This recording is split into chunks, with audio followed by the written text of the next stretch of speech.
Okay, guys, this is going to kind of be different, but we are dealing with a theft by deception.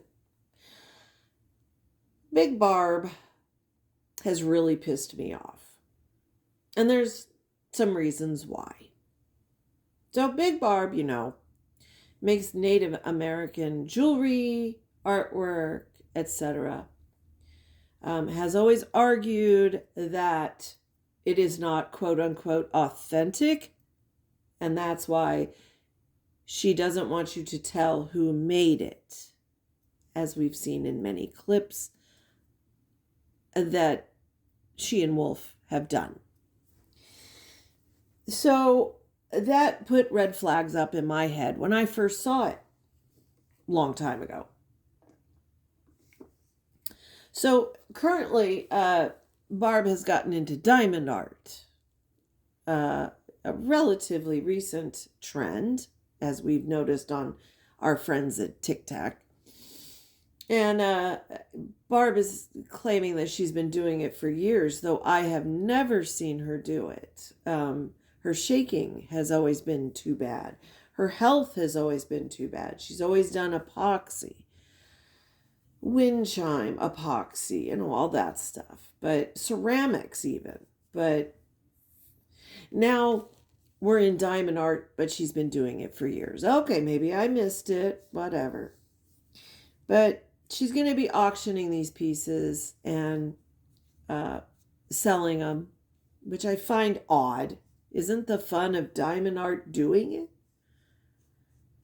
But a week and a half ago, Barb mentioned that 14 members of the Apache reservation, that she is the third highest member of, were running for their lives. And they came to her property in 2 trailers. She opened one of her trailers up to her camper up to 1 member. And these 14 individuals, she had to buy $400 of food, she said. And they are running for their lives from the cartels of Mexico. Barb states that she is a direct line member from Cochise in the Mescalero Apaches. Okay. If you are unfamiliar, Mescalero is a part of New Mexico. I have had the privilege of staying at their wonderful resort prior to them getting a casino. It was in 1978 as a kid, and we stayed there over New Year's Eve and were snowed in. So the hotel put everyone up for 2 days because nobody could get out. All the roads were blocked. And it was absolutely wonderful. Highly recommend their resort. It's wonderful. I have not been back there since, but the surrounding area, the forests of Mescalero, New Mexico, are gorgeous. They are a very successful tribe, and I went to their site and do not find Barb listed as third in command, but she does make mention of the tribal chief, though she slaughters the pronunciation of the chief's name. Here's why it upsets me, what she's going to say. My son was a card-carrying member of a Paiute nation in Oregon called the Warm Springs Paiute Reservation. And I spent 4 months living on that reservation when he was 16. As I've mentioned before, he was a normal 16-year-old, did not commit any kind of violent crime, nothing like that. He was a 16-year-old, being a 16-year-old with lots of ATVs and dirt bikes and all kinds of fun stuff. So here is, to give you perspective, here is the Warm Springs Reservation in relation to Portland, Oregon. Portland, and this arrowhead-shaped land is the Warm Springs Reservation. Half of it is in Greenbelt, half in desert scrub chaparral. Here is the Mescalero Apache tribe website. Okay? And if we go to departments, all tribes have these on their websites. If you scroll down, you will get to tribal government. That's what you want to look for. So Barb says she's third in command. And here are the tribal executive branch members. And no Barb is listed. I will be calling Miss Padilla. Excuse me, Padilla. To talk to her, though, about this whole situation.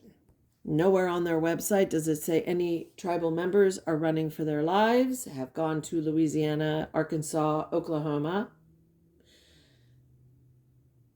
No mention. Everybody knows that for over a decade, cartels have been going into the southern United States and committing crimes.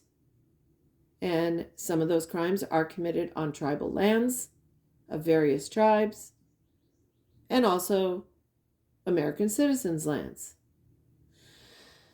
So here's what really ticked me off, because she acts as if these are some indigenous tribe in the world who have never seen electricity. But I want you to hear Barb herself. Before I play you this clip, I want you to go to my community tab. I will be linking Olaf's newest video, which I fear will be struck down by Big Barb any second. So I will be recording it to archive it in case that happens. And how do I justify theft by deception? I will show you that this week, because when you sell artwork or items as Native American, it implies that it was made by Native Americans. But Barb has never proven with a card that she is Native. She claims her card is locked in a safety deposit box, which no tribal member would ever do. As I've said, it is a form of identification. If you left your driver's license at home, you could actually take your CDIB and use it as a driver's license for ID, cashing a check, or something like that, if a cop pulled you over and needed to see your identification. Now look, if you are selling Native American artwork and you are not Native, you are stealing from a tribe. That is theft by deception. I'm sorry. Plain and simple. But listen to how she speaks of the people of her own tribe. This is offensive. Mostly what we're doing about 2 hours a day, an hour twice a day, we're with the natives. And I mean natives, because half the time I can't even understand what they're saying. Apparently they speak Apache. Okay? Got that? She can't understand them. It's unusual. Different way of life. They are so poor from where they come from. They didn't know what a shower was. Implying that tribal members don't know what a shower is. They had an idea of it, but for them to take a shower with running water, constant running water, it's amazing. They're used to going swim in the lake or the river or just washing with a rag. That's it, or rinsing off. When I told them they could take a bath in the tub, they thought I meant a horse trough. I meant, no, it's a bathtub. And when you... Do you hear this, Chief Padilla? Chief Padilla, your people are bathing in horse troughs, and not just for fun in summer. Show them the tub, and with the whirlpool water, they're scared of it. I'm like, what in the world? You know, I was told by somebody before they got here, I was told that they had dried meat, which is like a deep beef jerky to us, and boiled eggs to travel here. That was it. So they apparently have no money to stop at a truck stop or a fast food joint. No money to even stop at a roadside stand.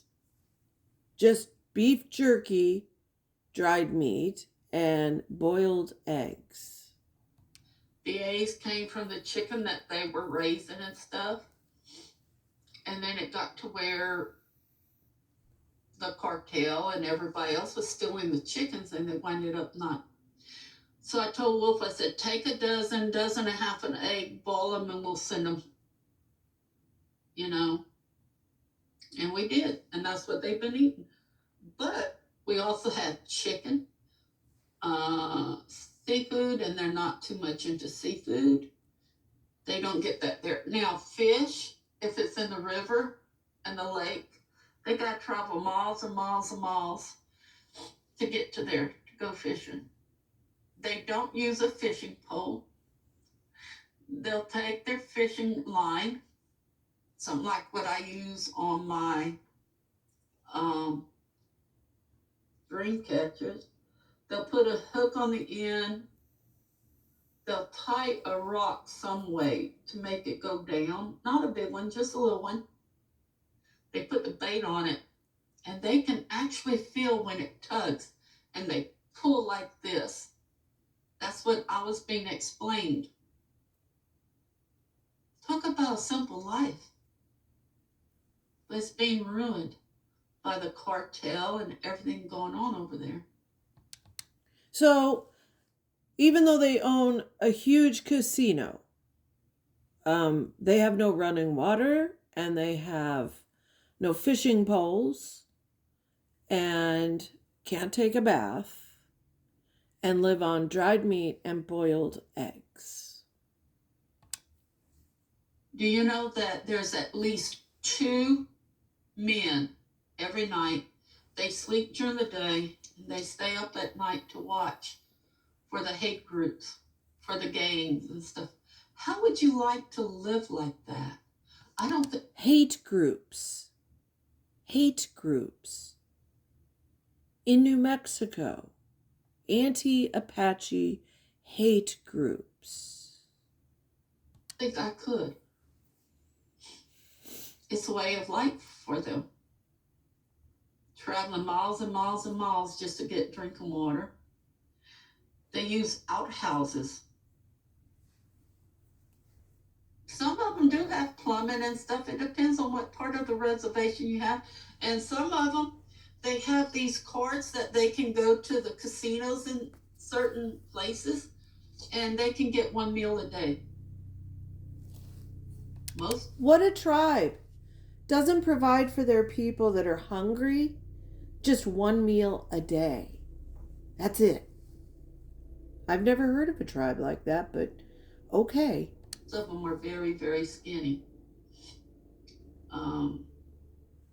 We went out and bought 2 cases of beef jerky. We have MREs for them. MREs. MREs. Military meals in bags. She's serving them beef jerky and MREs and boiled eggs. They're grateful for everything that is done for them.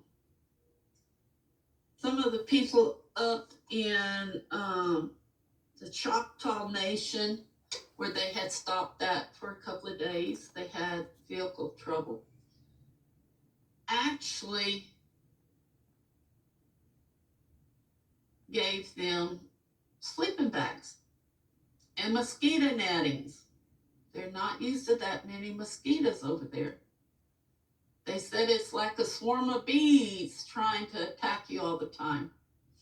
And we warned them coming down, to Arkansas and Louisiana and all that, you're going to have mosquitoes. Not like in New Mexico, but down here it's horrible, especially if it rains. Any puddle of water will breed mosquitoes. And they said when they were in Oil City up there passing through, that they stopped overnight and a truck came by spraying some kind of something. I said that was to kill mosquitoes. It made one of them sick and put him in the hospital for about 24 hours because of breathing. See, that's what people don't understand. Over there is a total different kind of life than here. But they said the people has been good to them.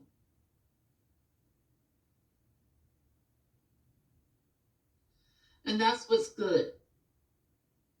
That's what we need to do. We need to help everybody. So Chief Padilla, you're going to tell me, is allowing her people to be skinny, to have no running water, to only get one meal a day if they're starving, not get assistance, have to walk miles and miles for water and fish, even though they have a casino and a ski resort and a massive resort. Chief Padilla, I have questions. Namely, why is your third highest member in Louisiana taking in people who are, quote, running for their lives? What is the tribal police doing? What measures are being taken to keep these tribal members safe from hate groups and the cartels?